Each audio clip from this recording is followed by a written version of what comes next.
Então, a gente pode, Antônio? Podemos. Tá? Então, gente, já são 9h01. Nós vamos começar. Vamos tentar, todos os sábados, começar no horário, porque nesse período as pessoas estão todas com muitos afazeres em casa. Eu aprendi que a gente está vivendo de live roupa, live panela, live prato, né? Então, tem muitas tarefas em casa.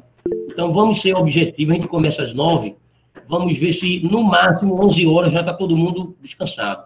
Vamos botar a meta, Antônio, de 1 hora de aula, e depois meia hora para debate e complementos, tá bom?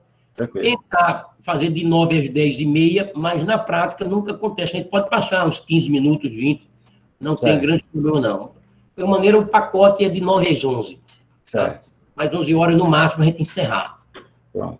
Okay? E vocês sabem que nós estamos tendo aula também à tarde. À tarde também será a mesma aula. Tá? Quero dar bom dia ao André, que acaba de entrar aí. Tá? O André, ele tem um trabalho bonito no Instagram. Ele abre lá as lives dele para convidados. Ontem eu fui o convidado dele, participei. E fico muito agradecido, viu, André? E bom dia para você, viu? Bom dia, professor. Muito obrigado. Eu que agradeço. O pessoal adorou. Foi um prazer ter o senhor participando da live ontem. O palestrante de hoje, depois você acerta com ele e convida ele também para falar lá no seu trabalho de live lá no Instagram, tá bom? Perfeito, professor. Farei isso sim. Tá. Ariane chegou, bom dia. David chegou, bom dia. Tá? E vamos começar. Gente, novamente, bom dia.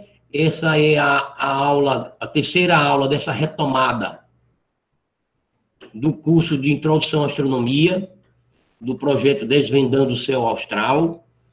Essa turma recebe o nome de Turma Samir Pessoa, numa homenagem ao nosso querido Samir.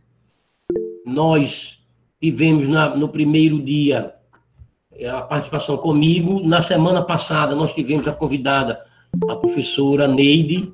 Vocês lembram? Ela falou da saúde do astronauta.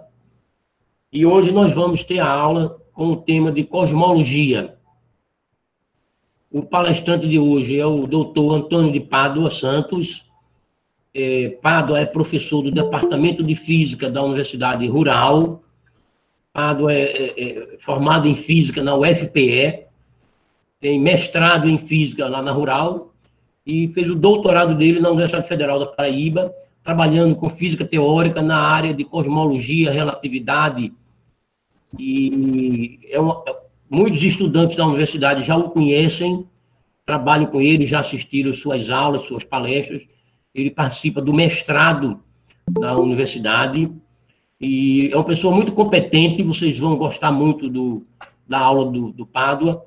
E Pádua, eu posso tomar a liberdade de dizer que se algum estudante tiver interesse de depois conhecer mais detalhes, se aprofundar nessa área bonita que é a cosmologia, o Antônio de Pádua, ele é sempre uma pessoa aberta, recebe estudantes, orienta, passa artigo, até tira um tempo dele para se reunir com o estudante, para fazer conta, para orientar. E ele pode ser um orientador até informal, se você não for da Rural, se for de outra universidade, ou se for de escola também. É um cara muito disponível. Então, aproveita, gente, quando tem uma alma boa dessa, a gente não larga do pé do cara, né? Todo mundo lá cobrando dele e ele vai ajudar bastante vocês para uma formação acadêmica de qualidade. Antônio trabalha com uma turma boa, né? Só para citar o professor Fernando Moraes e outros colaboradores que ele tem em outros departamentos, orientando mestrado. E então, vocês estão na mão de um cientista, tá bom? Vou ter aula de um cientista hoje. Eu quero também cumprimentar a professora Ana Paula Bruno, que acaba de entrar. Provavelmente o professor Abdias Silva também está aí, tá? E dizer que hoje a aula do professor Pádua vai ser repetida à tarde, às 3h. Vocês podem também participar das duas aulas, tá? E nós também estamos abrindo para convidados. Esse formato de à distância aqui, você pode também chamar estudante de colégio, pode chamar quem você quiser. Tá bom assim? Então, eu vou passar a palavra para o professor Antônio de Pádua. E tem Rafaela, tem Midon e tem JP que estão aí. As pessoas que quiserem fazer pergunta podem digitar, mas também a gente pode abrir para as pessoas que quiserem falar, fazer pergunta. Pode, Antônio? Pode sim. Então, tudo bem. E também, ao final, quando o Antônio terminar, nós vamos deixar uma meia hora para quem quiser fazer perguntas e complementar. Você está com a sua apresentação, você mesmo vai botar, não é, Pádua? Vou colocar aqui, eu acho que funciona, eu vou compartilhar a página. Então, tá bom. Gente, bom dia, boa aula. Pádua, muito obrigado e boa aula. Obrigado. Obrigado, Miranda. Bom dia a todos e todas. Vamos dar início. Eu vou compartilhar aqui a página, certo? E a gente começa. Vocês me deem o retorno se estão vendo, certo? Quando ela entrar.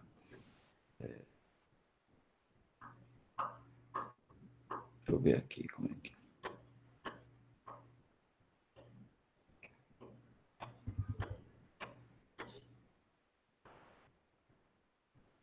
Só um minuto aqui para eu abrir o arquivo. Eu aproveito antes de você começar, gente. Na semana que vem, nós teremos a aula com os dois professores que estão aí, a professora Ana Paula Bruno, da Unidade Acadêmica de Educação à Distância, e o professor Abdias Silva, também, da EAD. Eles vão dar uma aula que fala sobre a história e a concepção das estrelas e constelações na bandeira do Brasil. Então, na próxima semana, Ana Paula e Abdias e a bandeira do Brasil.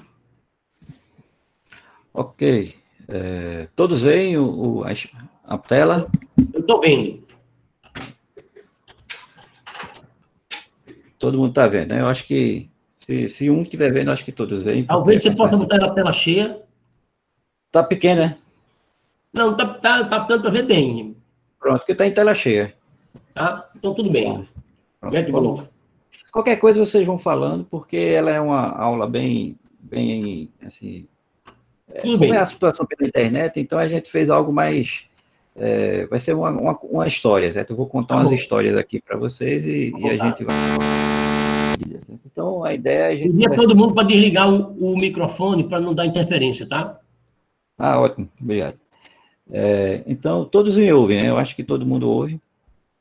Bom, vamos lá. A expansão do universo, né? Então, o tema de hoje é a gente falar um pouco sobre como surgiu essa ideia, né? Como é que foi observado, como é que a expansão do universo foi constatada, né? Então, a gente começa hoje nesse tema lembrando que o conhecimento ele passa por fases, né? Momentos assim que ocorrem rupturas do pensamento, né? Da maneira de entendimento da natureza. Então, no caso da expansão do universo, é uma dessas fases, né? Que não começou hoje, né? Nem no início do século. Essas mudanças vêm ocorrendo ao longo da história da ciência, né? Eu acho que é começar pelo que a gente tinha antes desse período do século XX, o que é que se tinha, né? A primeira grande mudança de pensamento, né, ocorre com Newton, né? Newton, né, já no período aí do modernismo, né, na Idade Moderna, Newton foi um divisor de águas, né? Newton ele foi um divisor de águas porque ele construiu uma maneira de pensar dentro da ciência, né? Ainda hoje, a maneira newtoniana de pensar ela é muito forte, né? Sobretudo na física, óbvio. Ela é muito forte mesmo. Então, a visão do mundo que existia era uma visão que era baseada no pensamento da antiguidade clássica, né? Antiguidade clássica. Newton rompeu com isso. E ele rompeu de uma maneira interessante porque ele era um clássico, né? Toda mudança vem de alguém que está inconformado com aquela situação e cria o novo, né? Mas Newton também dizia que se ele viu mais longe é porque ele subiu em ombros de gigantes. E os gigantes dessa época que ele se referia era justamente o Galileu, o Copérnico, o Kepler, esses pensadores, né, cientistas da época, que contribuíram para a base do pensamento newtoniano, né? Newton foi a verdadeira mudança de paradigma da ciência. A ciência da natureza, que ele chamava na época de filosofia natural, era totalmente diferente, né? Ainda tem uma visão aristotélica muito forte. Newton tinha uma formação clássica, né, que era o comum da época, bem diferente do que se vê hoje, né? Então ele tinha uma formação assim, eu diria até que parecido com a escolástica, com o pensamento dos monges antigos, e ele rompeu com isso, dando uma visão, como é que eu posso dizer, uma visão pragmática da natureza e, ao mesmo tempo, fundamentada no método científico que Galileu havia proposto alguns anos antes, né? Então, a cosmologia newtoniana é como Newton vê o cosmos, como Newton vê o universo, né? Então, o que é que Newton tinha? Newton tem como princípio básico, né, que é esse livro dele, o Princípios Matemáticos da Filosofia Natural, que foi publicado em 1687, na verdade foi nesses dias que completou o aniversário do lançamento, eu acho que foi agora em junho, se não me engano, e basicamente a parte que nos interessa é a parte da gravidade newtoniana. Mas havia não só isso, o livro é fantástico, viu? Quem tiver a oportunidade de olhar esse livro, do Newton, o Princípio Matemático, é um livro fantástico, porque ele envolve uma coisa que era interessante na época, que vinha dos gregos clássicos, que o mundo era dividido em duas partes, né? A parte terrena, né, da vida aqui na Terra, e a parte dos céus, né, dos deuses, né, como eles acreditavam. Claro que com o surgimento do cristianismo, essa ideia dos deuses se resumiu ao Deus cristão. Mas o fato é que acreditava-se na época que a lei da natureza do mundo da Terra era diferente, né, dos céus. E nesse livro, Newton mostra que não, né? A física é a mesma, a natureza é a mesma, as leis da física que funcionam aqui na superfície da Terra é a mesma que funcionava nos céus.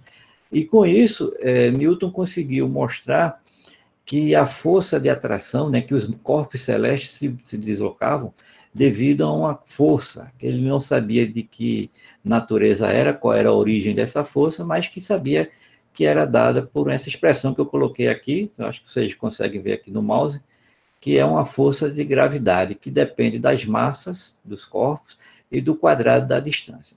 Isso é interessante porque isso caiu perfeitamente nas observações que havia do cometa Halley, né? Halley era um astrônomo da época, contemporâneo de Newton.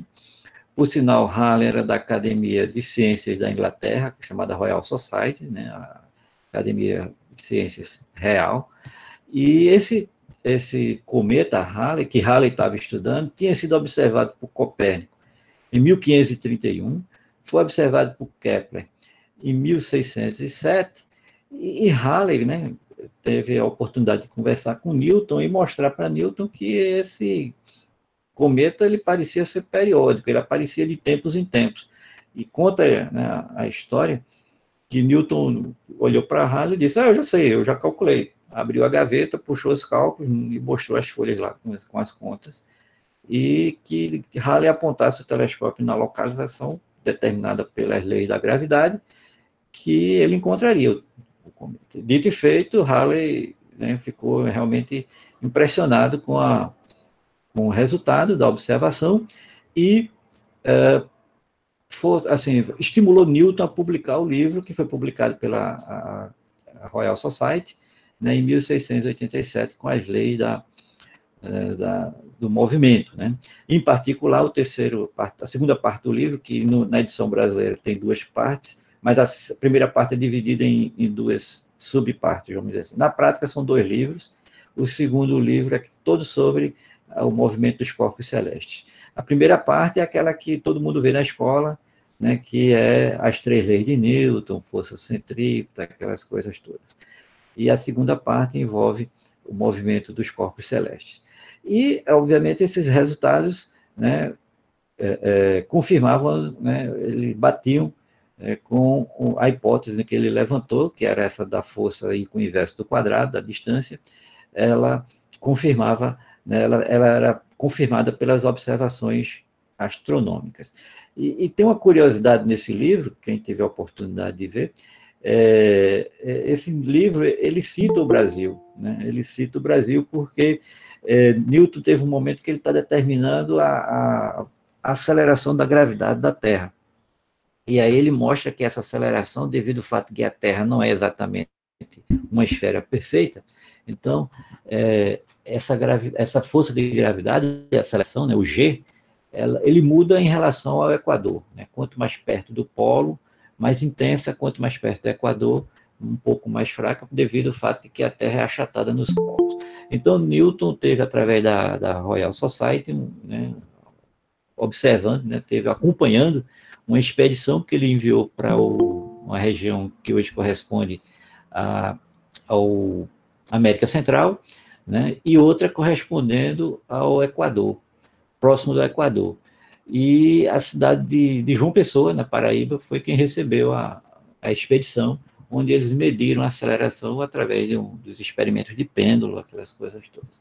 Pois bem, vocês veem a importância disso, né, de como a coisa estava efervescente lá no século XVII.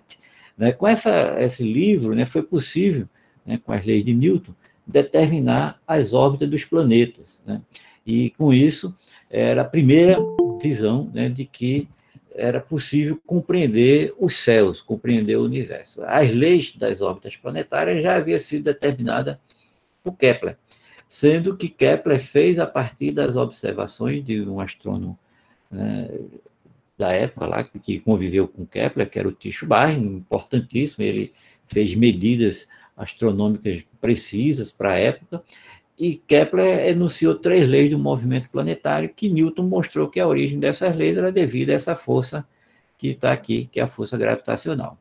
E utilizando essas ideias de Newton, foi possível confirmar, né, as observações astronômicas, né? Mas havia alguns problemas na cosmologia newtoniana, né? A primeira era que o universo era estático, né? Ou seja, os corpos se moviam, mas o universo como um todo era aquilo lá, ele era imutável o tempo todo, eterno, como era a visão clássica, a visão antiga, da Idade Média ainda.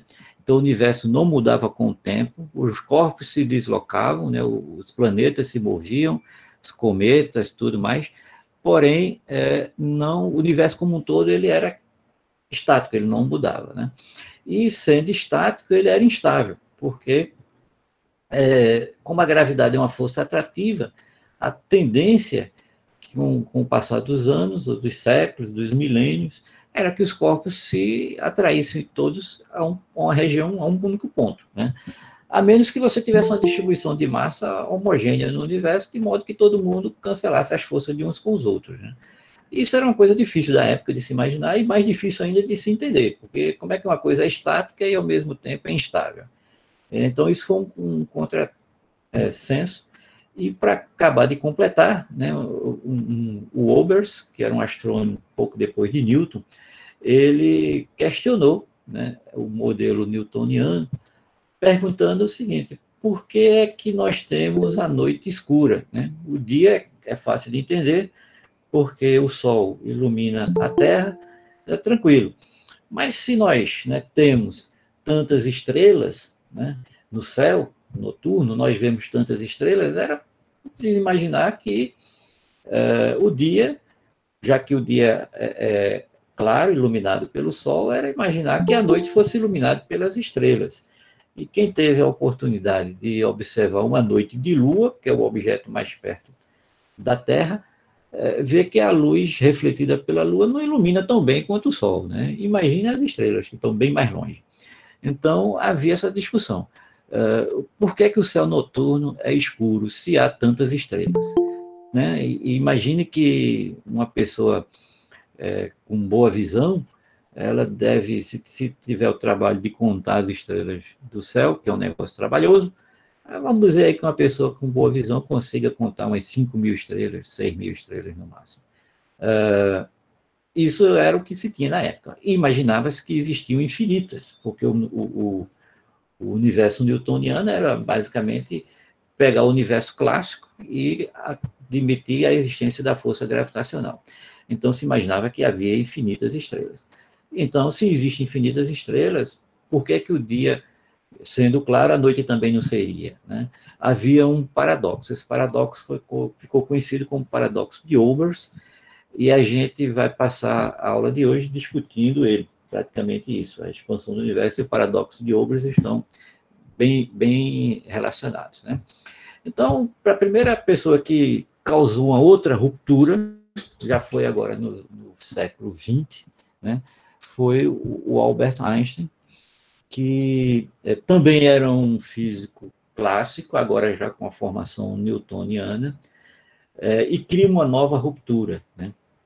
Ele também tinha toda a formação, tanto é que Einstein teve dificuldades, grandes dificuldades, ou pelo menos de aceitar a mecânica quântica, porque eram ideias muito novas, ideias revolucionárias, e como Einstein tem uma formação clássica, ele teve dificuldade de compreender isso. Do mesmo jeito que Newton teve a dificuldade de compreender o mundo antigo, né? Do mesmo jeito que Newton teve dificuldade de compreender o mundo antigo, Einstein também teve dificuldade, né? Era formado pela visão clássica e não conseguiu entender como o mundo antigo, que era o mundo de Newton, em relação ao mundo a visão do século XX. Então, ele teve essa... Porém, por outro lado, ele também foi o criador da teoria da relatividade, que mudou a visão da ciência, do ponto de vista da astronomia, da cosmologia, a partir do século XX. É aquilo que eu falei, o cara que produz uma mudança, ele também ele tem uma formação antiga, clássica e moderna, etc., e não se consegue compreender como o mundo muda, e aí cria o novo, né? E isso você vai encontrar em diversas áreas da ciência. Aqui, particularmente, a gente está falando da física, mas Einstein foi uma pessoa que realmente produziu algo muito, muito revolucionário, e é um pouco disso que a gente vai falar hoje.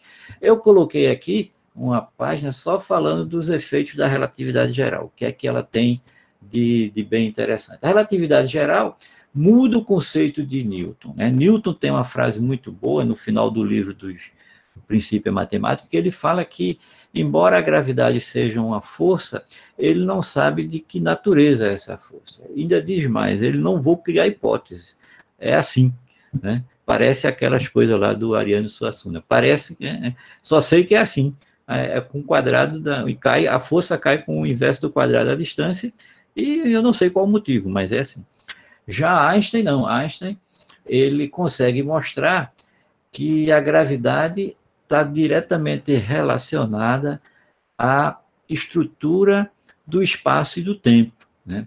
E que esse espaço e tempo é uma coisa só, que era vista, né, antes de Einstein como coisas separadas.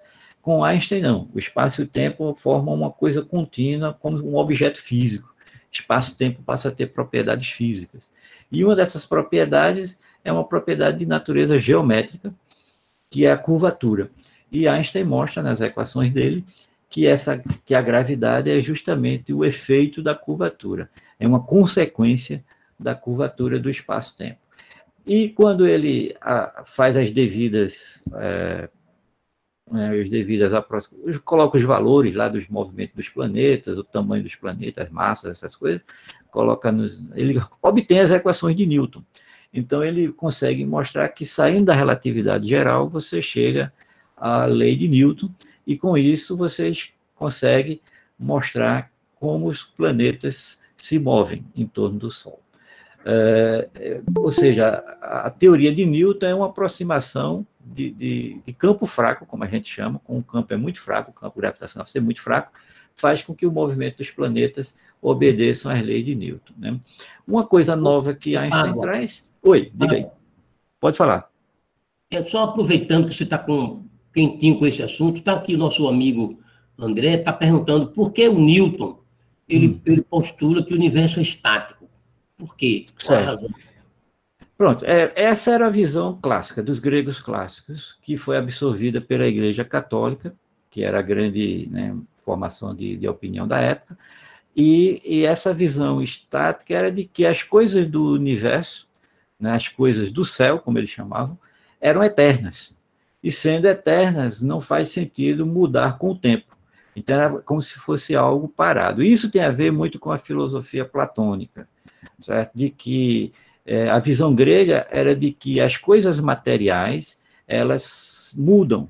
As coisas da alma, ou para os cristãos, as coisas do céu, do espírito, elas não mudam, né? Então, Deus é eterno. Newton era muito religioso, né, Antônio? Muito religioso. Newton tinha uma visão religiosa muito forte, e para vocês terem uma ideia, até bom você lembrar disso, Miranda, porque Newton passou no máximo 5 anos estudando física, por aí. O resto da vida dele, ele estudou teologia e estudou alquimia, né? E o interessante é que Newton viveu num período que ele chega na Universidade de Cambridge, se torna professor de Cambridge, na Inglaterra, ele sofreu uma pandemia, né, na Europa, do mesmo jeito que a gente está aqui. E a gente está aqui incomodado com 6 meses, né, praticamente 6 meses de quarentena, desde março, né, vai completar agora 4, 5 meses. Na época de Newton foram 3 anos, a universidade ficou fechada durante 3 anos, Newton voltou para a fazenda da família, que, para vocês terem uma ideia, era uma fazenda pequena, era praticamente um sítio, né? Para vocês terem uma ideia, tem relatos de que essa fazenda da família de Newton tinha cerca de 40 a 50 cabras, e essa criação de cabras, de 40 a 50 cabras, fazia com que ele fosse de uma família bastante, que tivesse uma condição de vida melhor do que a maioria da população. Imagine como era o nível de vida daquela época. E Newton passou 3 anos no sítio dele, onde ele desenvolveu o cálculo integral, o cálculo diferencial, a óptica, as 3 leis de Newton, né, a lei da mecânica, a lei da gravitação, ainda falou um pouco sobre, ele trabalhou a parte do binômio de Newton, trabalhou uma parte sobre os zeros de função, como encontrar os zeros, ou seja, achar a solução de equações, foi feito nesse período também. E, basicamente, toda a formação científica, toda a produção científica de Newton foi feita durante a pandemia, né? Então, isso é mais um motivo, né, para estimular a gente. Esse ano, esse período dos 3 anos, é conhecido como o ano miraculoso de Newton. Só vai acontecer isso de novo com Einstein, em 1905, quando Einstein propõe a relatividade especial, o movimento browniano, né, e o efeito fotoelétrico, que é outro período do ano miraculoso. Oi. Pode esperar que dessa turma que está assistindo a sua palestra, na quarentena, vão sair muitos produtos científicos novos. Pode aguardar. Com certeza, né? Veja que nesse período da quarentena, como você estava falando antes de começar a aula, é um momento em que a ciência está sendo estimulada, de certa maneira. Apesar de haver um certo, né, dificuldade, assim, está havendo um embate científico e um embate de pensamento, de ideias, e que a ciência está mostrando a sua importância, né? A gente vê que não tem outra saída, o que nós temos de melhor é a ciência, né? Então, isso é fundamental, né? Mas, basicamente, é isso. Então, esse período em que Newton viveu da ciência dele, foi basicamente durante o período da quarentena dele lá, né? Que foram 3 anos, né, que ele ficou afastado das universidades. A universidade ficou fechada por 3 anos. E quando voltou, não voltou de vez, né? Voltou aos poucos. Então, é muito importante que a gente perceba que os cuidados que as universidades têm que ter nesse momento, a sociedade como um todo, e olhe que o caso dele não era de vírus, né? Era por outro motivo, era por uma doença produzida pelos ratos, na verdade, pela uma pulga do rato, que tinha um protozoário dentro que ninguém sabia nem que existia esses animais microscópicos. Só foi acontecer, né, já bem depois com a com a invenção do microscópio, que é uma evolução, né, de Galileu, lá da luneta de Galileu. Galileu fez para observar os céus, e um holandês lá, que eu esqueci o nome agora, acho que é Van Lock, se eu não me engano, fez para microscopia. que deu um novo universo de seres, foi descoberto um novo mundo de seres microscópicos, que levou ao conhecimento da biologia, né? Mas, enfim, voltando para o nosso debate aqui, para a nossa aula, a teoria da relatividade geral, ela explicava o movimento dos planetas, inclusive um problema que os astrônomos tinham, que era explicar o periélio dos planetas. É meio complicado de mostrar aqui, porque era ideal mostrar isso num quadro, mas a ideia é a seguinte: os planetas eles têm uma órbita elíptica, mas essa elipse ela gira em torno, com o Sol no foco, ela vai girando. Isso não batia, né, com as explicações de Newton, era a única falha do problema da teoria de Newton, ou pelo menos uma das mais difíceis de explicar usando mecânica newtoniana.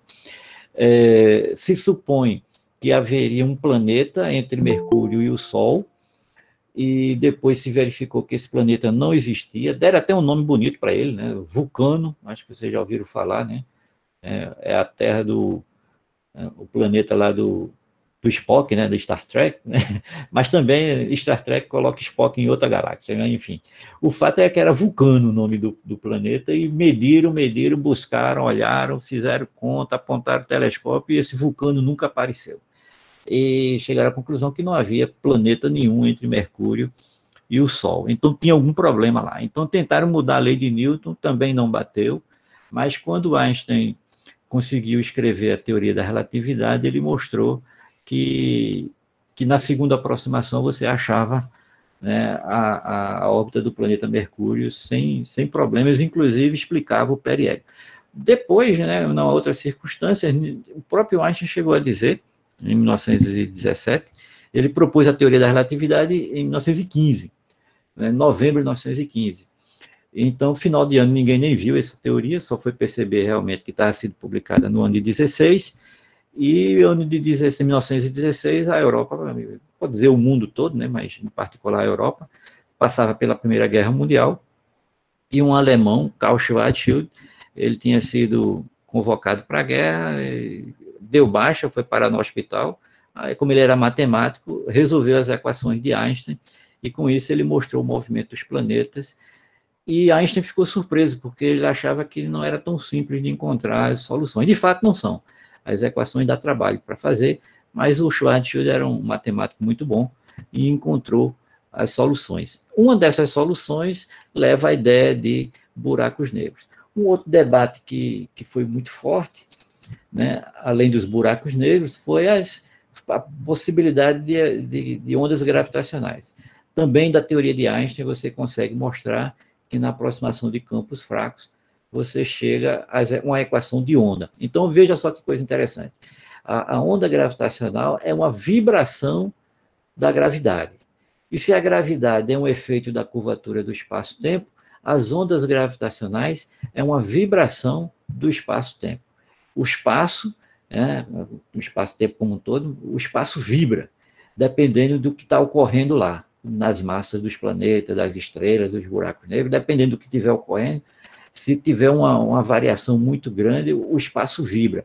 Então, isso é um choque, né, de conceitos comparado com Newton, que achava que o universo fosse estático, né, e eterno. Então, Einstein mostra que o espaço não só é curvo, né, devido à massa dos corpos celestes, como também, se essas massas mudarem de posição muito rápido, o espaço-tempo vibra. E essas vibrações levaram 100 anos para serem medidas, para você ver como elas são fracas. Foi medida agora em 2016, praticamente 100 anos depois de previstas pela teoria da relatividade geral. Mas, enfim, para quem nunca viu as equações, estão aqui as principais equações da teoria da relatividade geral. Não vou falar sobre elas, porque não cabe aqui nesse momento, mas, basicamente, o que eu quero dizer é que, em primeiro momento, esse termo de lado de cá é geometria, esse lado de cá é física, e aqui nada mais é do que a segunda lei de Newton, escrita da forma como Einstein propôs. Uma novidade é que Einstein também não aceitava que o universo fosse dinâmico, ao contrário do universo de Newton. Então, ele introduziu esse termo aqui, que tem um lambda, G, ele introduziu esse termo para deixar o universo estático. Depois, com a descoberta da expansão do universo, Einstein chegou a declarar que foi o maior erro da vida dele. Depois a gente vai ver que ele não estava errado, mas o universo continua dinâmico, ele só botou o termo no lado errado da equação. Mas isso aí não é um erro, assim, ele foi uma questão de interpretação. O fato é que essas equações de Einstein descrevem o movimento dos planetas. Se a massa do Sol for muito grande, a curvatura é maior, e se for muito grande mesmo, for um buraco negro, chega a furar o espaço-tempo, daí a ideia de buraco negro. E nem a luz consegue escapar. Então, essas foram as grandes novidades que a teoria da relatividade trouxe. Foi uma novidade impactante, nem todo mundo aceitou na época, houve relutância entre alguns físicos, tanto que Einstein não recebeu o prêmio Nobel pela teoria da relatividade, ele recebeu o prêmio Nobel pela teoria do fotoelétrico, que tem a ver com a mecânica quântica, e não com a relatividade. Mas, enfim, pós teoria da relatividade geral, depois que passou o período inicial, né, até o ano de 1920, aproximadamente, o físico astrônomo, né, Alexander Friedman, russo, né, em 1922, mais ou menos, ele encontrou as equações de Einstein que admitia 3 possibilidades. Ou o universo era esférico, e aqui eu botei uma calota esférica aqui para dar ideia, ou o universo é plano, ou o universo é hiperbólico. Havia 3 possibilidades. Isso significa que ele teria uma curvatura positiva se for um universo esférico. Não teria curvatura, portanto seria plano, ou teria uma curvatura negativa e teria um formato hiperbólico, né? O pessoal que está começando o curso de física ou que estudou alguma coisa de geometria analítica vai reconhecer essas figurinhas lá. De modo que essas eram as 3 possibilidades que Friedman, né, propôs. Pouco depois, o Lemaitre, que era um padre belga, mas com formação em física e astronomia, passou um tempo nos Estados Unidos fazendo sua formação, ou seja, era uma pessoa que tinha um movimento assim, ele transitava entre a Europa e os Estados Unidos com as ideias científicas. Ele foi o primeiro a propor a origem do universo como semelhante à ideia do átomo, não o átomo dos químicos, né, nem o átomo da física, nada, não é o átomo que a gente fala, era um átomo no sentido mais filosófico, um átomo no seguinte, havia uma coisa inicial, que ele não sabia o que era, não quis colocar a questão da crença religiosa, mas ele quis dizer o seguinte, dadas as equações de Einstein, dado que essas equações foram provadas observacionalmente, elas batem com o que é visto no céu, é possível mostrar que o universo teria uma origem. O que mais uma vez, né, derruba a ideia clássica, a ideia de Newton, de um universo estático. O universo realmente parece ter uma propriedade dinâmica, ele muda com o tempo, né? Pois bem, nesse período também, é um período interessante, porque está completando 100 anos do grande debate entre os astrônomos e astrofísicos, basicamente. Eita, aqui a figura não está muito clara, porque aqui eu acho que a barra está pegando, né? Não sei se você... Vou ver se eu oculto aqui. Pronto, melhorou. A barra que estava mostrando o nome dos astrofísicos. Aqui nós temos 2 astrônomos, o Hallow Shapley, que é esse da esquerda, e o Herbert Curtis, esse da direita. Eles protagonizaram o grande debate sobre as nebulosas. Era uma coisa que vinha ainda do tempo de Herschel, que era um astrônomo que conseguiu catalogar alguns objetos celestes que eram manchas que ninguém sabia direito o que era aquilo que estava no céu, e havia um debate se essas manchas eram objetos que pertenciam à Via Láctea ou eram outras galáxias, né? Imagine que até 1920 o conceito de galáxia não estava muito bem definido.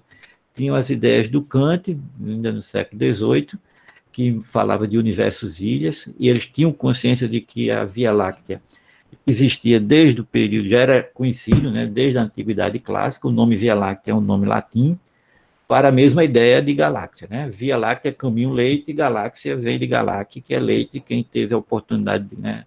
O Miranda, eu acho que lembra do nosso tempo, né, Miranda? Aquele chocolate ao leite, galáxia. Então, chocolate ao leite, mesma coisa de Via Láctea.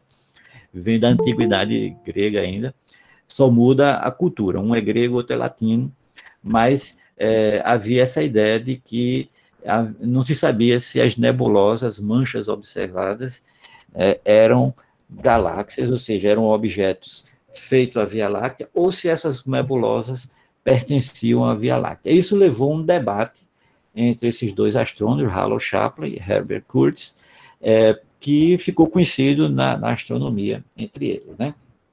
E é desse período que começa-se a utilizar a espectroscopia, que é uma área da óptica, né, da física óptica, em objetos dos corpos celestes, com mais intensidade. Já havia sido usado desde o período pós-Newton. Newton começou a pensar nisso e teve outros físicos. O Christian Huygens já usava a ideia ondulatória, e a partir das leis de Maxwell, da eletromagnetismo, a espectroscopia se tornou cada vez mais forte, e a aplicação direta da espectroscopia foi na astronomia. E aí eu acho que duas pessoas são importantes nesse momento, né? O primeiro é Henrietta Leavitt, era uma astrônoma que passou parte da vida dela estudando as estrelas chamadas estrelas variáveis, mas de um tipo específico de estrelas variáveis chamadas cefeidas. Essa parte eu deixo para a Miranda, que é astrofísico, entende melhor de estrelas do que eu, mas a ideia é que a Henrietta Leavitt, ela conseguiu mostrar uma correlação entre a luminosidade dessas cefeidas e o período de variação dessas estrelas. Variação no caso da luminosidade. E o Hubble, em 1923, o Edwin Hubble, ele descobre uma variável cefeida em Andrômeda. E aí a coisa muda de figura, porque na medida em que ele consegue determinar a variável, uma estrela variável, já se conhecia até mesmo pelos trabalhos de Henrietta Leavitt, que a distância de uma estrela até nós pode ser determinada pelo seu brilho, ou seja, ele conseguiu determinar a distância, né, daqui da Terra até a galáxia de Andrômeda. E por isso que Andrômeda não faz parte da Via Láctea, porque a Via Láctea tem no máximo 100 mil anos-luz, e a Andrômeda está a mais de 2 milhões de anos-luz, conforme as medidas dele. Então foi uma grande descoberta, isso no início de 1920, né?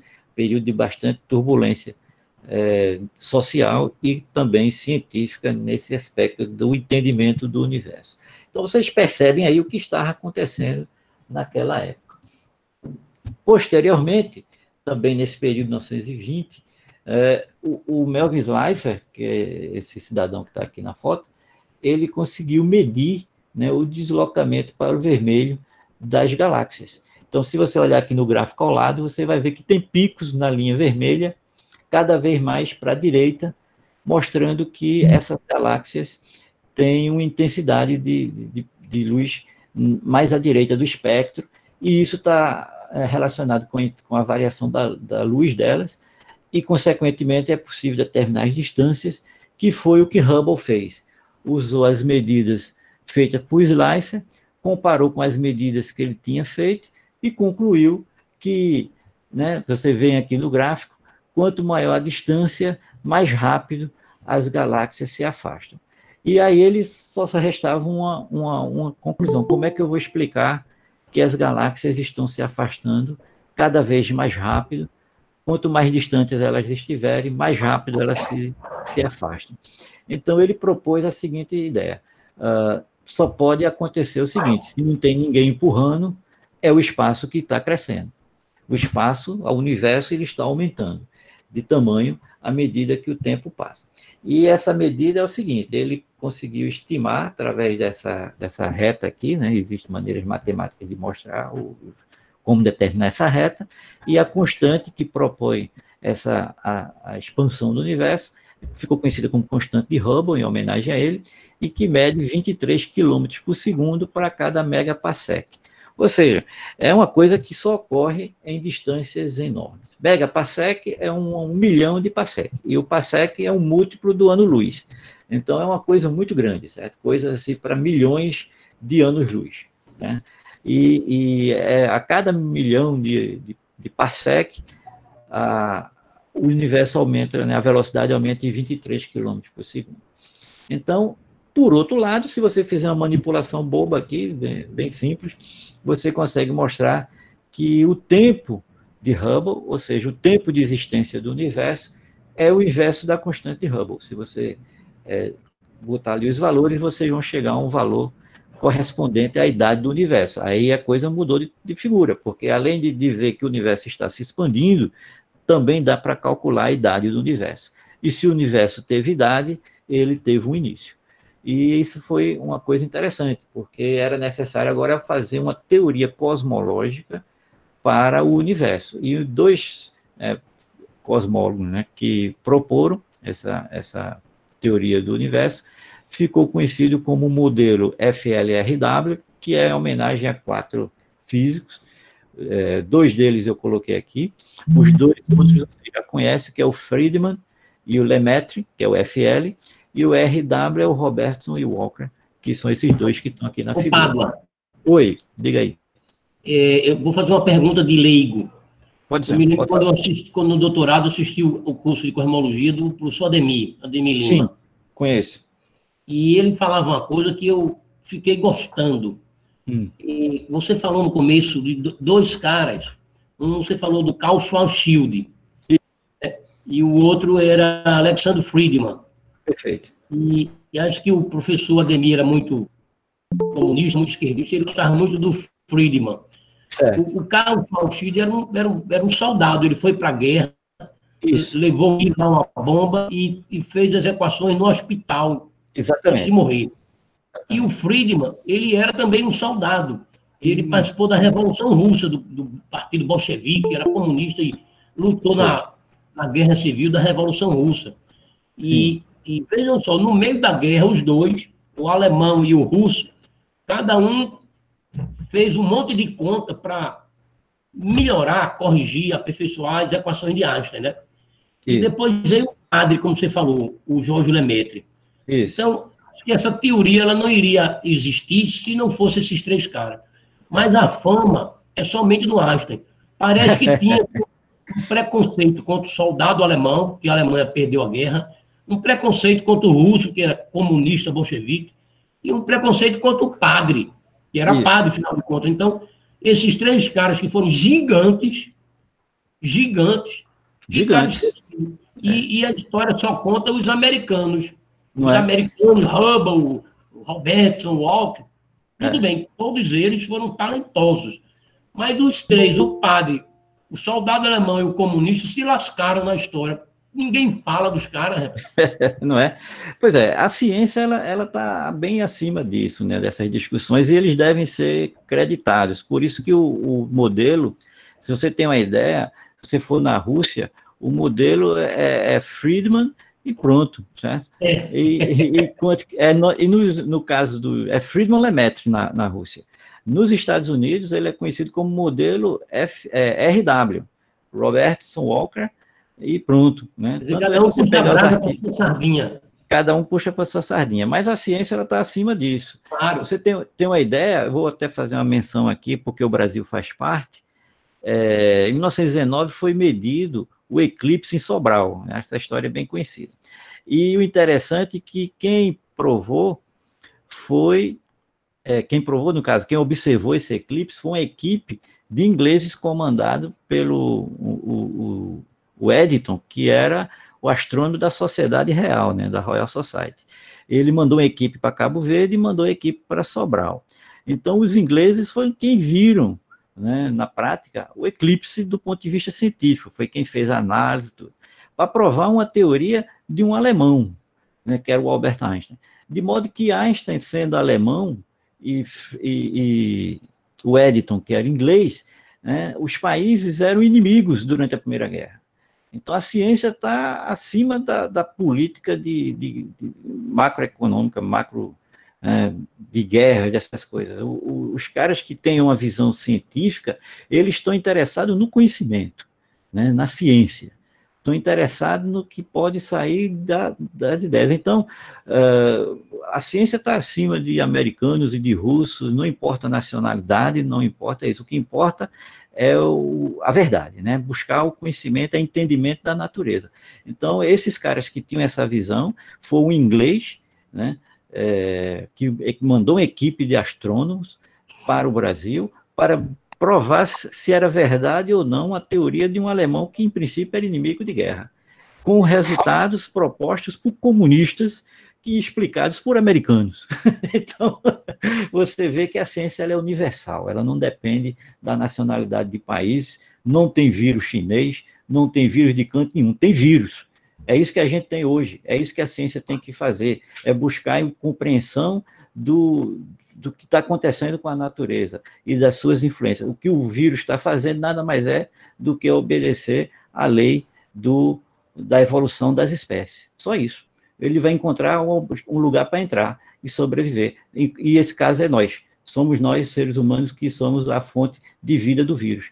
Ele podia ser um cachorro, podia ser um cavalo, qualquer bicho, até uma planta, mas não, somos nós. Então, se somos nós, a ciência tem que descobrir a verdade. Não importa se é russo, se é chinês, se é inglês, se é americano, se é brasileiro, a ciência está acima de tudo isso. Por isso que eu uso o modelo FLRW, que vai reverenciar, vai lembrar os cientistas que criaram esse modelo. Se o americano gosta, é problema dele, se o russo não gosta, é problema dele.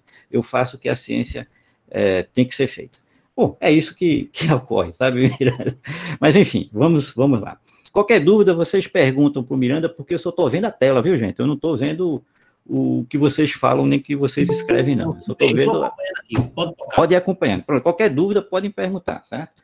Mas vamos lá, vamos em frente. Então, o modelo de Robert Walker, ele descreve as equações de Einstein para o universo sem matéria, que era o mais fácil de fazer, né? Diga-se de passagem. Se você não tem matéria, o universo é plano, fica bem mais simples.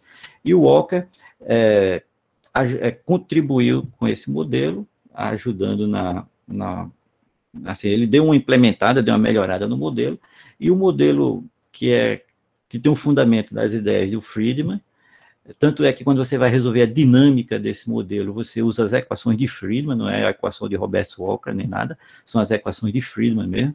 O que você faz é colocar as equações de Friedman dentro da proposta de Robert Walker. Aí dá certo. Você vai ver que esse modelo bate com as medidas astronômicas. E esse modelo é a base do que a gente tem de um modelo padrão da cosmologia moderna. Ficou aqui agarrado às letras, mas eu acho que dá para entender. Esse modelo de Robert Walker, a partir das ideias de Friedman e Lemaitre, é a base do modelo cosmológico que é utilizado hoje. Mais ou menos por volta de 1950, meados de 40 para 50, né, surgiu a ideia do Big Bang, já que o universo começa de algum momento, né, Hubble mostrou que ele teve um início, já que ele tem uma idade, ele tem um início. E aí o Gamov, né, que era um russo que saiu da Rússia e foi morar nos Estados Unidos, conseguiu vencê-la, sair do muro de ferro, né, como se chamava, e se juntou com um alemão, né, o Hans Bethe e o Ralph, e propuseram um modelo do Big Bang. Inclusive, era até o Gamov, ele ficou muito conhecido também por ser um bom divulgador da ciência. Ele tinha vários livros de divulgação científica. E ele fez uma brincadeira, né? Ele convidou esses dois cientistas para trabalhar com ele, porque o Ralph Alpher e o Hans Bethe, né, formavam as duas primeiras letras do alfabeto grego. E como ele era Gamov, aí ficou as três letras, né? Alfa, Beta e Gama, que era no início como ficou conhecido o modelo do Big Bang, era um modelo de alfa, beta e gama. Com o passar do tempo, né, essa discussão começou a ocorrer nos meios científicos, de um modelo que conseguia explicar a formação dos elementos químicos, né, sobretudo os elementos químicos primordiais, que eram o hidrogênio e o hélio. Os outros elementos químicos mais pesados são formados nas estrelas, né? Isso aí cabe mais numa aula de astrofísica. Mas as ideias da nucleossíntese, como era que se formavam os primeiros núcleos atômicos, vem da teoria do Big Bang. E como resultado dessa nucleossíntese é a radiação cósmica de fundo, que a gente chama de CMB, e que essa radiação cósmica ela tem uma temperatura. Além de ter uma temperatura, saiu escrito errado aqui, é CMB, não é AMD, não, é CMB.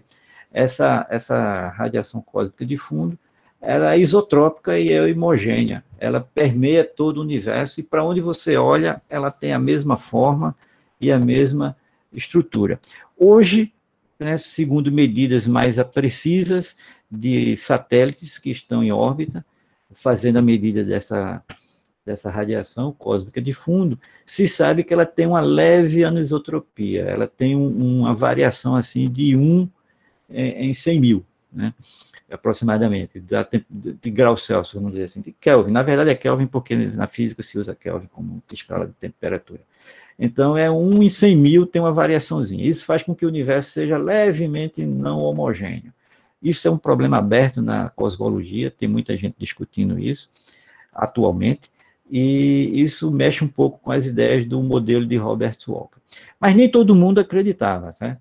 O Fred Hoyle era um dos que não acreditou, é esse que está aqui mais à esquerda na figura de baixo. Aliás, ele, acho que não está nessa foto, não. Isso aqui eu acho que é o Alpha. O Fred Hoyle, ele achou estranho essa ideia do Gamov, de que o universo surgiria como se fosse uma grande explosão.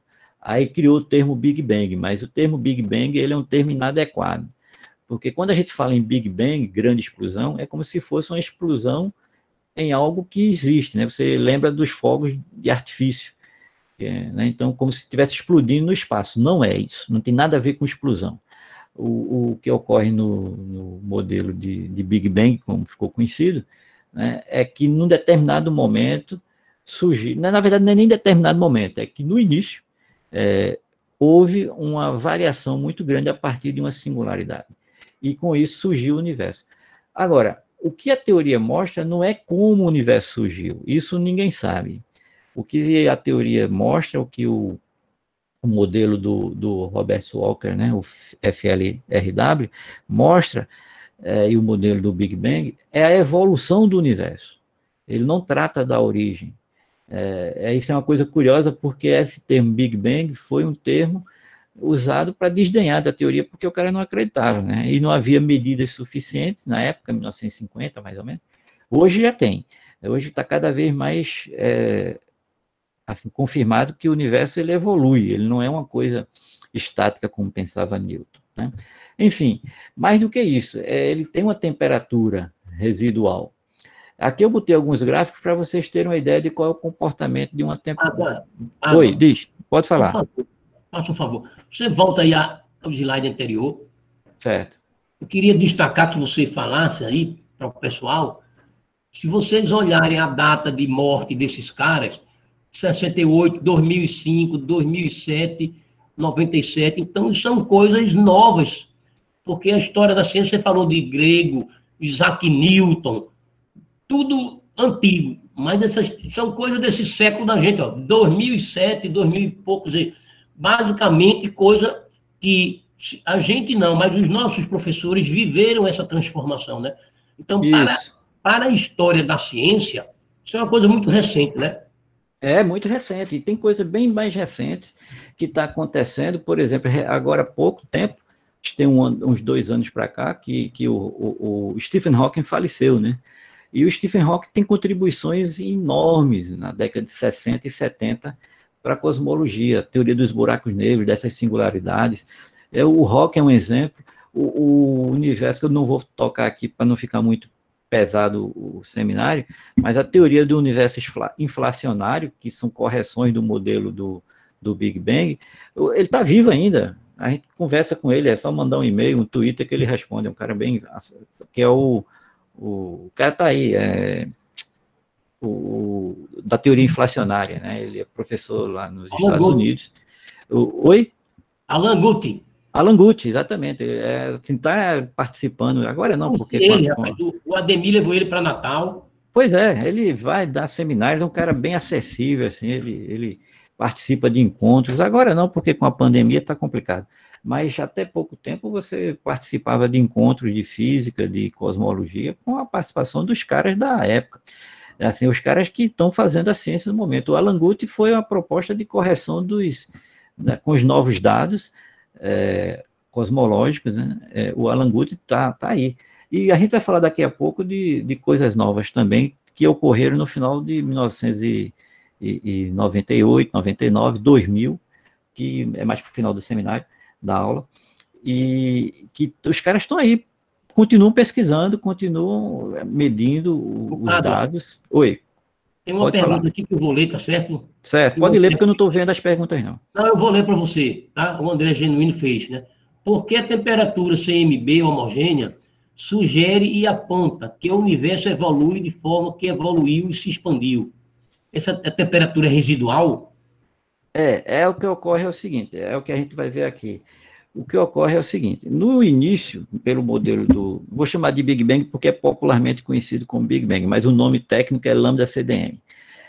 O que ocorreu com o início era o seguinte, quando a temperatura está muito alta, a energia que está envolvida ali não permite a formação de átomos, ou seja, nem de núcleos, para falar a verdade. À medida que vai esfriando, vai se formando os primeiros núcleos. Então, surgiram o núcleo, por exemplo, os primeiros átomos, ou o núcleo, o próton, o nêutron, essas partículas vão surgindo à medida que a temperatura vai diminuindo, porque isso faz com que haja uma energia de ligação entre as partículas elementares.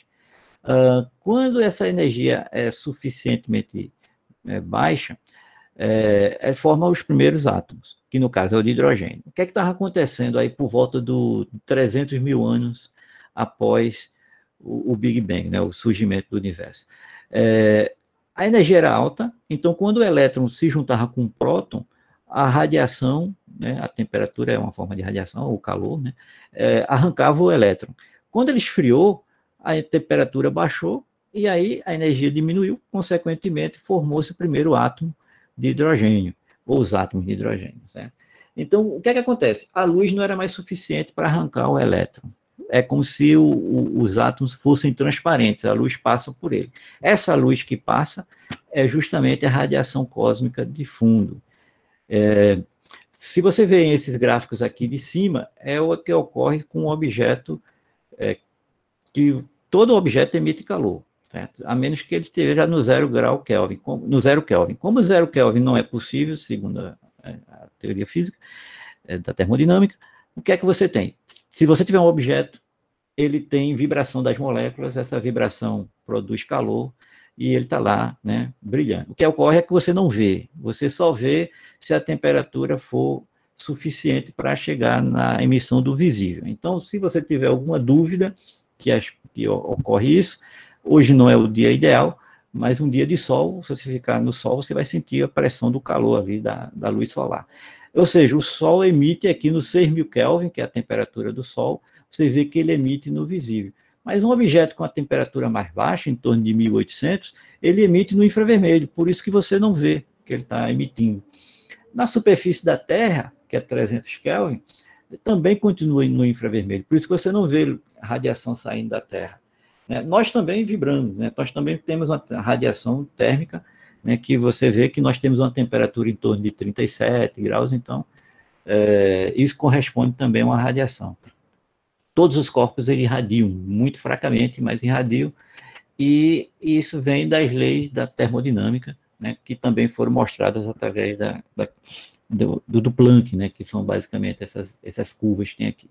Se você fizer isso para o universo, você consegue medir uma radiação cósmica que dá uma temperatura que dá 2,7 Kelvin, ou seja, ela está na radiação do micro-ondas, né, na frequência, né, no comprimento de onda de micro-ondas. É exatamente o micro-ondas que você tem em casa, sendo que não é exatamente a mesma comprimento de onda, mas é na mesma faixa, na mesma classe de ondas, né? Ou seja, a temperatura extremamente baixa. Veja que essa temperatura do seu aparelho de micro-ondas serve para fazer comida, né? Lá na radiação cósmica de fundo não dá porque é muito pequena, a temperatura é muito baixa, 2,7 Kelvin é muito baixo, certo? É quase 0 Kelvin, ou seja, é 270 graus abaixo de zero. Então é uma radiação muito fraquinha na faixa do micro-ondas, mas é perfeitamente medível. Ela é mensurável, na verdade. Então, dá para fazer isso. Foi captada na década de 60 por 2 engenheiros que trabalhavam para uma empresa de telecomunicações e acabaram migrando para a área de cosmologia, que foi o pessoal da Bell Laboratórios que conseguiu medir. Estavam buscando melhorar as transmissões de telefone, de telecomunicações, e viram que para onde apontava a antena aparecia um ruído de fundo, que era exatamente a radiação cósmica de fundo. E esse ruído, ele é universal, o homogêneo. Para todo lado que aponta a antena, é isotrópico, para todo lado que você aponta a antena, ele mede. Então, essa era a ideia. Hoje já sabe que tem pequenas flutuações, mas basicamente é isso. É uma radiação que vem como resquício do Big Bang, né? E aqui tem uma ideia geral de como tudo isso que eu falei, né? Que os átomos se formaram a partir do esfriamento do universo. Os primeiros átomos que se formaram foram de átomos de hidrogênio e hélio, alguns outros próximos dele, talvez o berílio, mas boa parte dos átomos pesados só surgem nas reações termonucleares das estrelas. Mas o fato é que, pouco após o Big Bang, 300 mil anos, pouco após, porque hoje a gente tem uma escala em torno de 13 bilhões de anos para o universo. Então, logo após o universo se formar, ele começou a esfriar e esse esfriamento permitiu o surgimento dos primeiros átomos. Bom, eu vou falar aqui rapidamente de matéria escura, só porque faz parte do universo, mas não faz parte da expansão diretamente, certo? Mas como a gente vai ver uns vídeos no final, talvez ajude. Esse aqui é o Fritz Zwick, né, 1933, essa foto já é dele mais recente. O Fritz Zwick, observando o movimento das galáxias, ele chegou à seguinte conclusão. O Kepler mostrou que a velocidade, né, radial, quanto mais distante do Sol, quanto mais afastado do Sol, mais lento é o movimento dos planetas. Então, ele pensou o seguinte, deve acontecer o mesmo com as galáxias. Quanto mais distante do centro da galáxia, mais lento as estrelas se deslocam. Quando ele mediu, né, observou o contrário. Quanto mais distante você se afasta do centro da galáxia, maior a velocidade. A velocidade está aumentando. Como no universo não tem nada, você olha ao redor das galáxias, não tem nada do lado dela, ele propôs a ideia de que existia uma matéria ali em torno das galáxias que puxam as estrelas. Como essa matéria não é vista, não dá para ver no espectro eletromagnético, não dá para ver nem raio-x, muito menos em micro-ondas, nenhuma frequência, então ela não interage eletromagneticamente, só interage gravitacionalmente. Então ele propôs a ideia de matéria escura, que é essa ideia de uma matéria que envolveria as galáxias e que faz com que o movimento das estrelas da borda seja mais rápido do que esperado pela teoria do Newton. Mas, enfim, vamos para o que interessa, que é a energia escura, que tem a ver diretamente com a expansão do universo. Eu costumo brincar dizendo que o vácuo contra-ataca, em alusão ao filme Star Wars, né? A gente também gosta dessas coisas.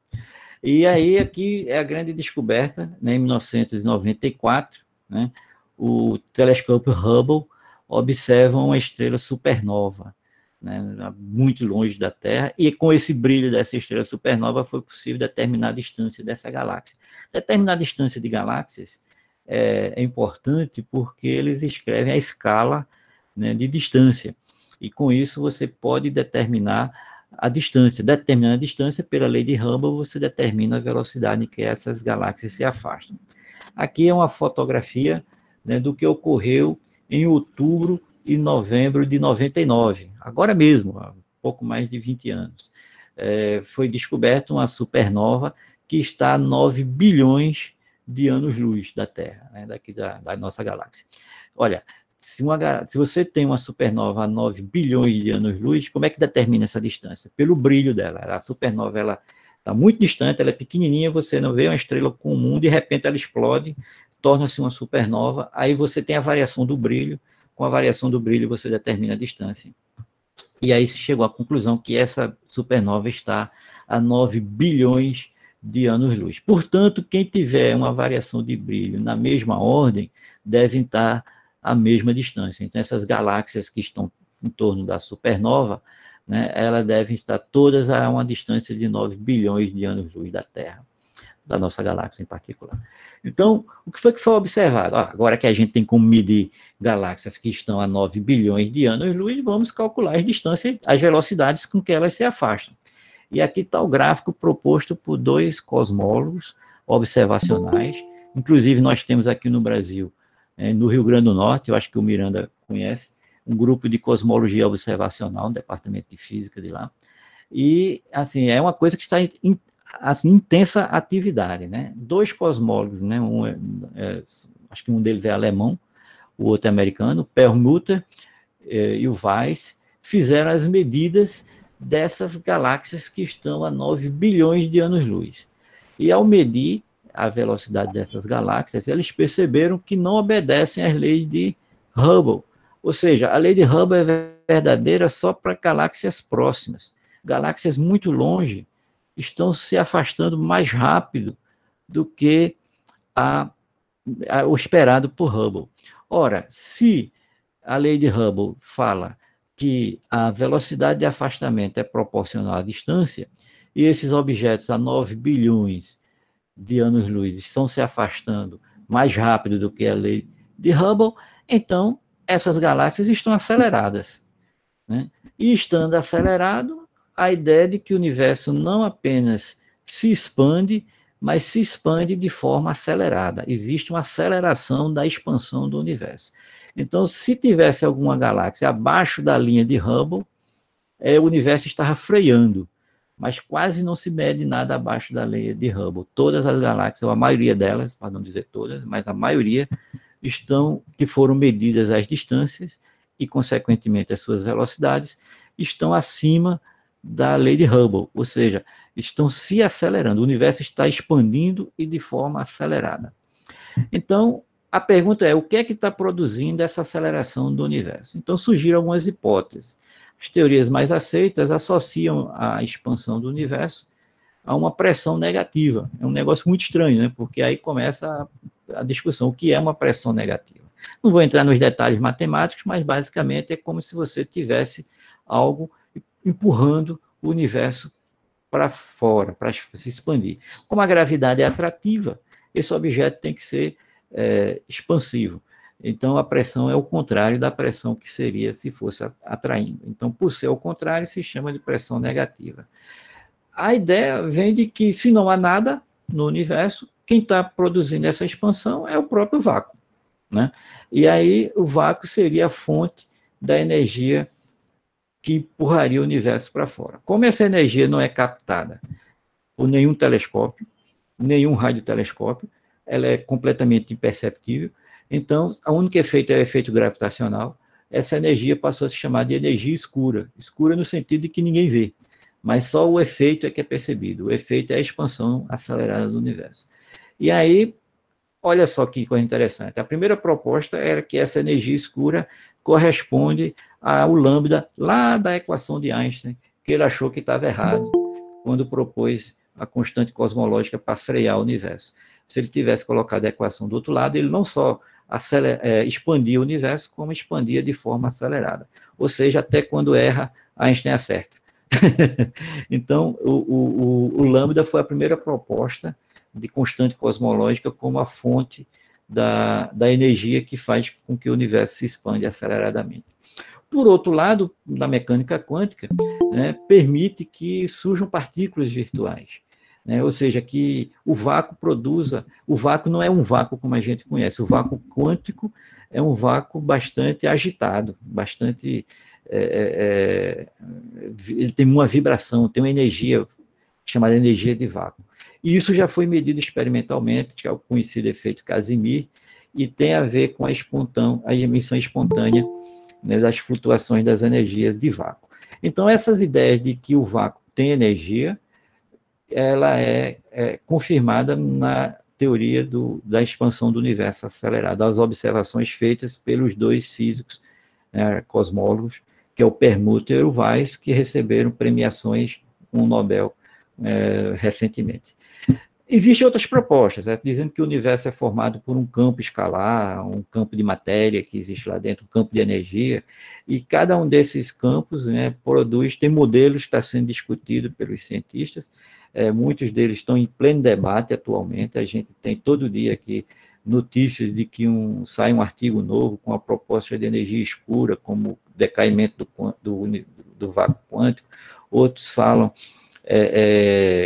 que a energia escura não emite radiação, mas ela é homogênea, outros. Então, existe uma gama de propostas que vão ser, né, filtradas com as novas medidas. Essas novas medidas estão sendo feitas através de radiotelescópios e através de observatórios em órbita da Terra, que são satélites em órbita da Terra, só para medir os dados cosmológicos. Essa semana, acho que umas 2 semanas atrás, saiu um novo atualização dessas medidas e, assim, que vai filtrando quais são as melhores hipóteses para explicar.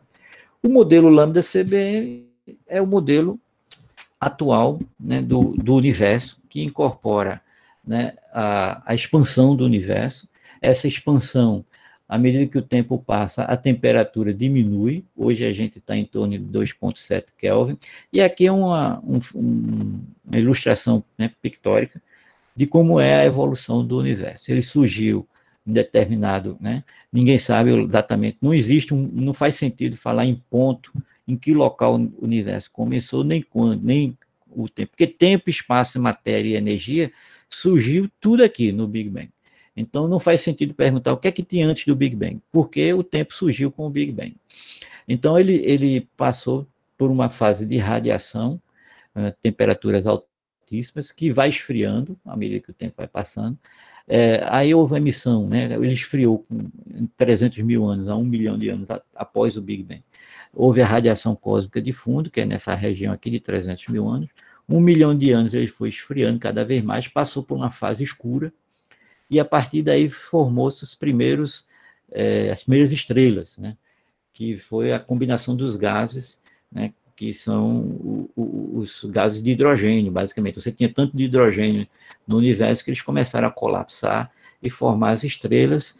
As estrelas, né, depois colapsaram, formando os chamados buracos negros primordiais. Os que não colapsaram se uniram através da gravidade, e aí surgiram as primeiras protogaláxias, né?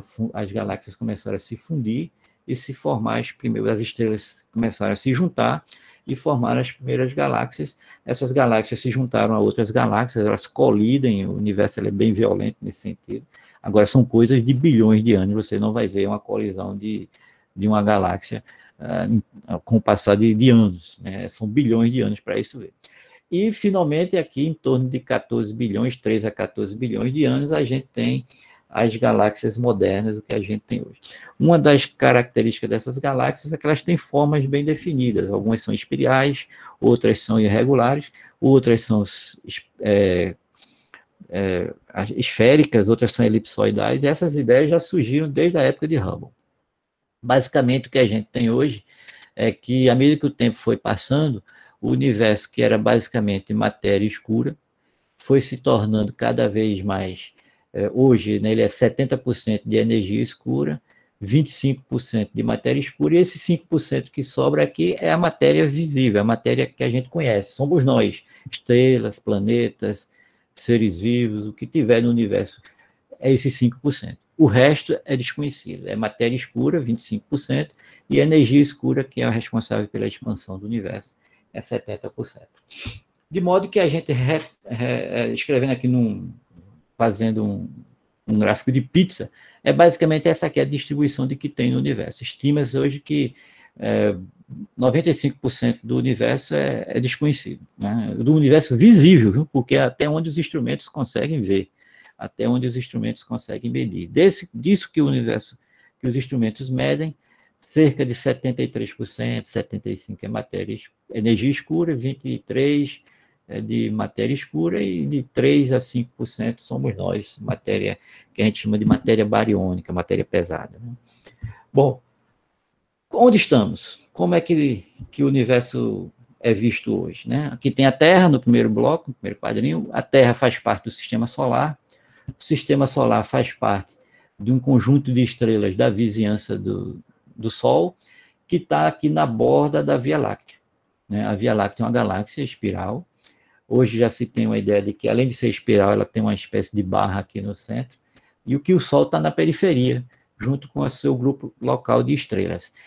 Por sua vez, a galáxia, a Via Láctea, faz parte de um grupo local de galáxias, em torno de 30 a 50 galáxias, onde a gente vai encontrar a galáxia de Andrômeda, vai encontrar aqui do lado, como se diz, né, na cosmologia, que são as nuvens de Magalhães. São galáxias satélites da Via Láctea. A Via Láctea é uma galáxia muito grande, maior do que ela é a de Andrômeda. Coincidentemente, apesar do universo estar se expandindo, essas duas galáxias estão se aproximando, a galáxia de Andrômeda e a Via Láctea. Acredita-se que daqui a alguns bilhões de anos elas se juntem numa galáxia só, se fundam, né? Mas, enfim, o grupo local faz parte de um outro grupo de galáxias, conhecido como supercluster de Virgem, né, que fica na direção da constelação de Virgem. Você vai encontrar uma barreira de galáxias ali, onde está o nosso grupo local. Esse grupo local faz parte de um supergrupo local que constitui o universo observável. Então, essa é a visão que a gente tem do universo hoje, né? Que tem algumas imagens dessas galáxias. Aqui tem galáxias espirais, irregulares, circulares, barradas, né? Que tem uma barra aqui no meio. E o grupo local, né? Você tem da ordem de 30 membros, né? São 30 galáxias aproximadamente, talvez 50. As principais é a nossa e a de Andrômeda, e existem galáxias menores, como as nuvens de Magalhães, Cão Maior, etc. Finalmente, né, o grupo mais densos e ricos, né, formam os grupos de Virgem, de Coma e de Hidra, que são galáxias, aglomerados de galáxias, e essas galáxias obedecem a uma lei bem interessante, que é aquela ideia do Zwick, né, de que à medida que você se afasta, né, você vai vendo que nas bordas das galáxias ela tem uma velocidade mais ou menos, né, bem ao contrário do que se esperava, de diminuir, elas permanecem com velocidades altas. Essa aqui é uma foto do Hubble, uma foto que mostra que o universo é mais ou menos homogêneo, em larga escala, em pequena escala não, né? Você tem planetas, estrelas, etc. Mas em larga escala, se você olhar para o universo, você vai ver sempre a mesma coisa, um condensado de estrelas, de galáxias, né? As estrelas são próximas, as galáxias formam uma espécie de condensado. Aqui é uma visão de campo fundo, é você pegar um ponto preto aqui, dessa foto aqui, um campo preto, e botar o Hubble naquele ponto e aumentar o zoom. Aí você vê uma coisa desse tipo, que é o chamado campo ultra fundo, né, de visão muito profunda do universo. Você vai ver que é mais ou menos homogêneo, uma quantidade enorme de galáxias, e essas galáxias elas formam estruturas. Esses superaglomerados formam estruturas, como, por exemplo, essa estrutura que está aqui, né, que é uma espécie de parede. Outra grande parede é essa aqui, é o chamado Grande Wall, The Great Wall. É a grande parede que está aqui de galáxias, como se fosse uma barreira, né, de condensados de galáxias. Aqui é, de novo, aquela visão da expansão, o surgimento do universo e o crescimento dele, a expansão. E o universo em larga escala está aqui. Essa parte colorida são as distribuições de galáxias. Vocês veem que esses pontos vermelhos são os muros, as barreiras. Essa parte fora do gráfico não dá para ver, não tem medida aqui, porque a Via Láctea está no meio, né? Aí atrapalha, não dá para ver. Fora da galáxia, né? Assim, o observatório conseguindo desviar-se da Via Láctea, você vai ver regiões com grande densidade de galáxias, que são essas regiões vermelhas, e uma distribuição assim espalhada, como se fosse um fractal, uma coisa assim bem espalhada. Aqui, de novo, você pode verificar aqui a grande barreira, duas grandes barreiras de galáxias. Isso ocorre a uma distância de cerca de 150 megaparsec, coisa assim que corresponde a 2% do universo observável. Aqui é um zoom de como seria essa região da distribuição de galáxias no universo. Você vê que são verdadeiros clusters. Essa região aqui fica meio embaçado aqui, são verdadeiros clusters de galáxias. E para concluir, né, obrigado, eu gostaria depois, Miranda, de passar um vídeo aqui, eu acho que eu posso passar agora. Não, deixa eu fazer uma pergunta, que tem uma pergunta de André aí. Pronto, faça aí a pergunta. O que é que explica a variação da quantidade de matéria escura ao longo da história do universo? Você mostrou nos gráficos, aquele gráfico em pizza, a quantidade de matéria escura vai mudando com o tempo, o anterior. Certo. Pronto. A matéria escura vai diminuindo. Porque, veja, a matéria escura está associada às estruturas, no caso, às galáxias, enquanto que a energia escura está associada com a expansão do universo. Com o passar do tempo, a expansão, que é acelerada, vai aumentando. Então, ela vai tomando maior parte da constituição do universo. O universo vai se tornando cada vez mais energia escura. Por quê? Porque o universo está aumentando de tamanho e de forma acelerada. Já não é na mesma proporção a formação de galáxias. A formação de galáxias tem uma proporção muito menor do que a velocidade de expansão, né, que é acelerada. Então, a tendência é que, com o passar do tempo, o universo vai se tornando cada vez mais energia escura. Existem modelos, eu não coloquei aqui para não deixar estender muito, mas existem modelos que mostram que o universo vai expandir tão rapidamente que o espaço-tempo se dissolve, ele se rasga, e aí ocorre o que o Hawking chamava de o final, né, térmico do universo. O universo esfria e se dissolve, se acaba. Mas isso aí é mera especulação, não se tem evidência disso ainda não. O que se tem é o que é que os laboratórios, né, astronômicos mostram, os satélites, as observações, é que a evolução do universo é acelerada, uma expansão acelerada, e que a matéria escura não acompanha na mesma velocidade que a expansão. Portanto, o universo acaba hoje tendo mais energia escura do que matéria escura. Vai passar o vídeo? Pronto, vou passar aqui. Deixa eu ver se eu consigo abrir. Certo? Eu acho que... Está todo mundo vendo a tela ainda? Tá. Tá, né? Então eu vou ter que desmontar isso aqui. Deixa eu ver como é que... Tira a tela e bota o vídeo, né? Deixa eu tentar ver como é que... Quando você faz isso, eu quero dizer que quem está aí assistindo é o Edson, nosso monitor, né? O único matemático que está no Desvendando Seu Astral. É o maior professor de dança de salão do Desvendando, tá? Estão conseguindo ver o vídeo? E vai ser o palestrante daqui a 15 dias, viu? Que a semana que vem vai ser a palestra de Abdias e Ana Paula sobre as constelações da bandeira do Brasil. No outro, ele vai falar de um assunto que o pessoal precisa saber, que é a presença das mulheres na astronomia, né? Porque esse negócio de astronomia só aparece homem, rapaz. Tem as mulheres também que trabalharam, não é, Edson? É isso mesmo, professor. Daqui 15 dias eu vou fazer a palestra. Inclusive, eu estou até atualizando algumas coisas dela. E, inclusive, eu vou até adicionar, tem até que adicionar a Henrietta Schoenlevet, que o professor de Pádua citou aí anteriormente. Ela está em um trabalho, mas eu não tinha adicionado ela antes nessa palestra. Eu vou falar com as meninas do grupo para cada uma fazer 5 perguntas bem difíceis para você, viu? Pode mandar. Pior que tem mais menino do que menino no grupo, então eu já tenho que estar falando as 5 perguntas aqui. Beleza, Antônio. Já está com o vídeo aí? Tô. Vocês estão vendo o vídeo, não? Ainda não. Tá baixando. Ainda. Chegou. Chegou? Pronto. Vou soltar aqui o vídeo. Então, aqui a gente tem... deixa eu soltar aqui o vídeo. Aqui a gente tem, né, uma espécie de... Como se você estivesse viajando numa nave estelar, uma nave intergaláctica, e você está passando por dentro das estruturas do universo. O que são as estruturas? São aglomerados de galáxias. Então, essa região que é, puxando assim para o azul, são matéria escura, né? A região formada por matéria escura. E essa região mais já, puxando assim para o vermelho, as densidades dessa matéria em torno de aglomerados. Aqui a gente tem um grande aglomerado de galáxias. Isso aqui é uma simulação computacional, viu, gente? Isso aqui não é observado, é uma simulação a partir dos dados que é capturado pelos telescópios. Então, se fez essa simulação para se ter uma ideia de como é o universo hoje, em larga escala. Se você tivesse a bilhões de anos-luz da Terra, você veria o universo dessa forma. Cada ponto branco desse são galáxias. Cada ponto desse é uma galáxia ou um aglomerado de galáxias. Quanto mais brilhoso, mais galáxias juntas tem. E essa região assim mais puxando para o vermelho, roxo, é a matéria escura que está em torno das galáxias. Agora a nossa nave está dando marcha ré, está voltando para a gente ver essa estrutura de longe. Né? Então você tem uma fantástico, né? Essa simulação. Oi? É fantástico esse vídeo, né? Esse vídeo foi feito pelo grupo do Instituto Max Planck, na Alemanha, se eu não me engano. Porque isso é baseado em dados de observação, dados reais, né? Dados reais, baseado em dados de observação dos astrônomos. Muito bom. A gente tem acesso a esses dados. Impressionante.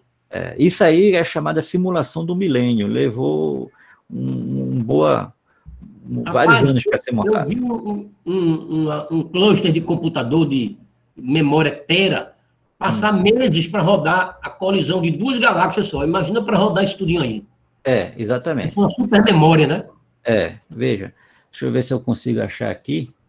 Eu acho que é essa aqui, né, Miranda, que você está falando. Está conseguindo ver? Não.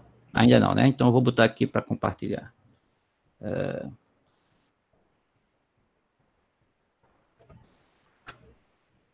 Eu acho que é essa aqui. Então a gente tem uma simulação. Oi, está conseguindo ver? Já. Pronto, aqui é uma simulação computacional da colisão de duas galáxias. É o que deve acontecer com a Via Láctea e a Andrômeda, por exemplo. Não exatamente dessa forma, mas é uma simulação computacional da colisão de galáxias.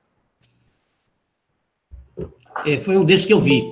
Pronto. Lá com o Joel, lá em Natal, ele tinha um computador que passava meses ligado, rodando os dados para mostrar só essa colisão. Imagina o universo inteiro, hein? Não é? Que computador poderoso, hein? Muitos. Na verdade, são clusters de computadores que estão distribuídos nos centros de pesquisa do mundo. Então, é um trabalho de equipe. O pessoal da Alemanha, da Inglaterra, dos Estados Unidos, da Rússia. Talvez tenha até gente aqui do Brasil que tenha contribuído com alguma coisa. Vão lá e colocam uma parte do gráfico, uma coisa desse tipo. É um negócio muito trabalhoso, realmente. Mas, enfim, é isso que a gente teria para hoje. Eu agradeço aí a atenção de todos. Antônio, em nome da turma, eu vou bater palma para você, viu? Obrigado. Muito boa palestra, espetacular. Eu vou agora perguntar às pessoas que estão no grupo, quem quer fazer alguma pergunta, ou pode digitar, ou pode falar. Professor, eu quero só falar. O senhor inaugurou... Abraão, fala, Abraão. Opa, Abraão, tudo bem? Tudo bom. Professor. O senhor começou falando sobre o professor Miranda, porque eu quero falar muito sobre o professor Pádua. O senhor falou da disponibilidade do professor Pádua e tal. Logo quando eu fui para aquela escola de inverno da Rural, eu cheguei a pedir para o professor Pádua para fazer parte da pesquisa. Aí ele chegou e falou que podia. Aí eu fui lá, depois de um mês ou dois, oficializar com ele, viu a pandemia e acabou com tudo. Mas, a pandemia atrapalhou um pouco.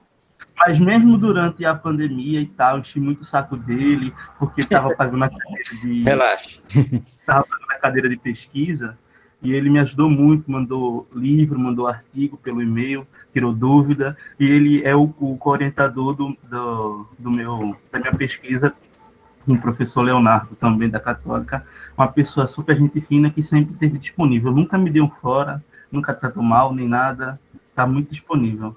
Quem que tiver interesse assim, já colocando o senhor aí, né? Uma pessoa extremamente disponível. Muito obrigado. Depois eu mudo o senhor para dar uma lida no final, lá no artigo final. Tranquilo. Sem problemas.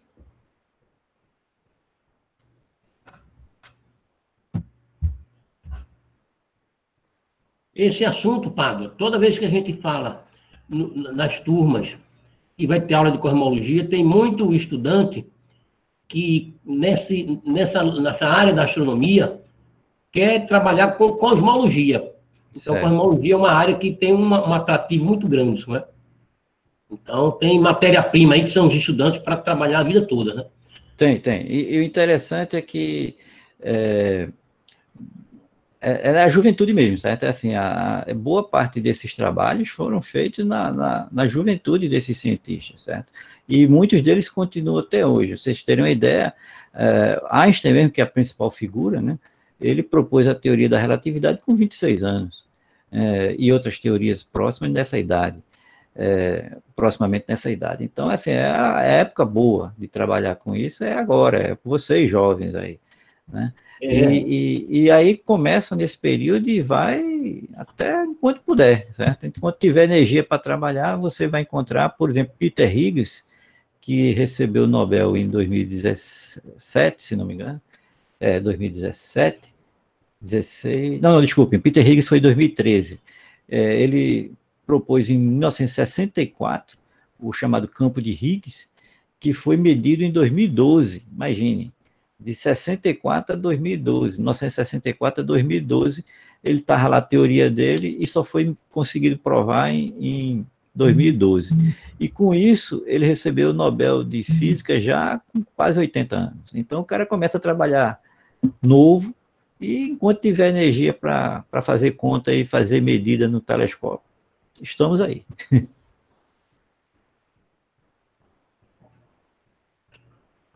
Ô, Antônio, Oi. nosso amigo Abdias está dando parabéns para você. Ah, tá? obrigado. E o André está com uma outra pergunta. Você falar sobre as 3 formas do universo, os 3 formatos.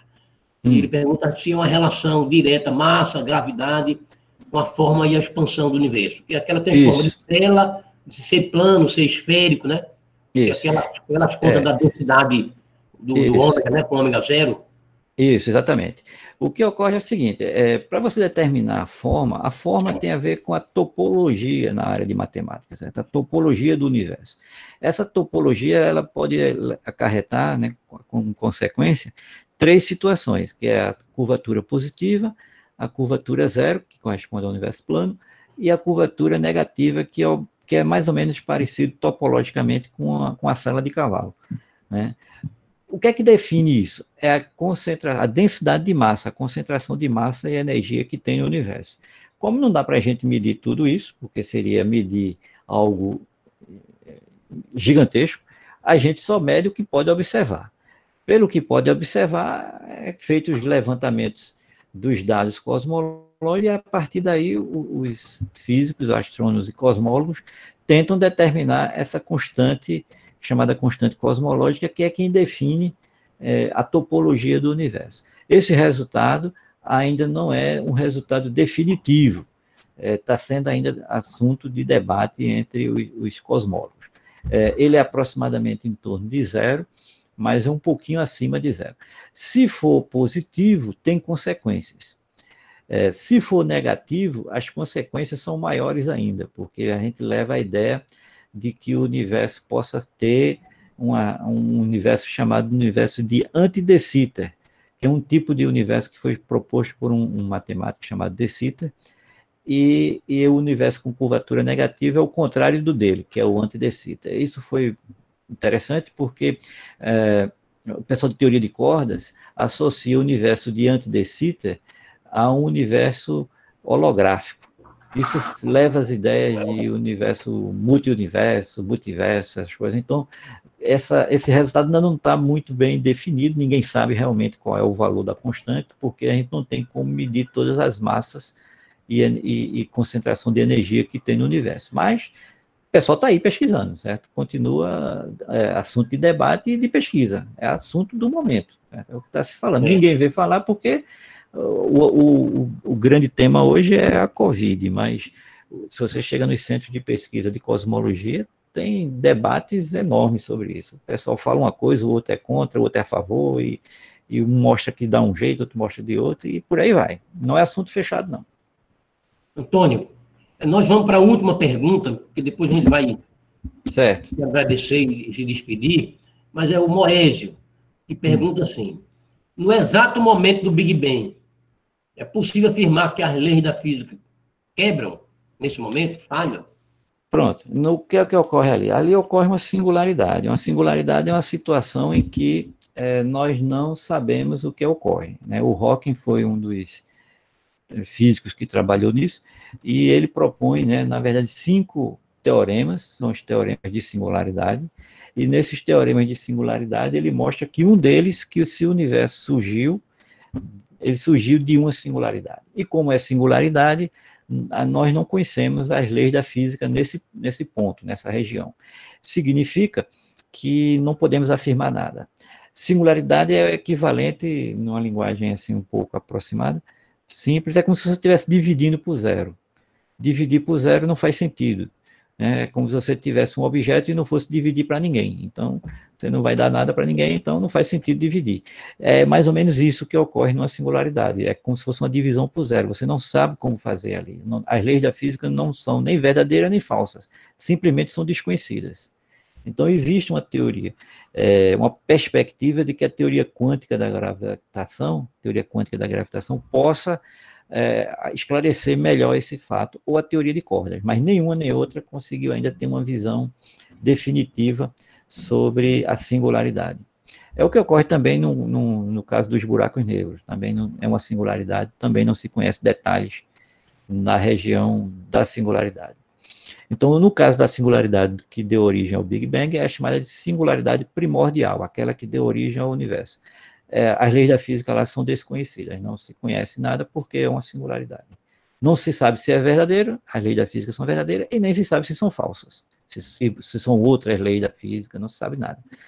Simplesmente porque não tem solução, as equações não têm solução.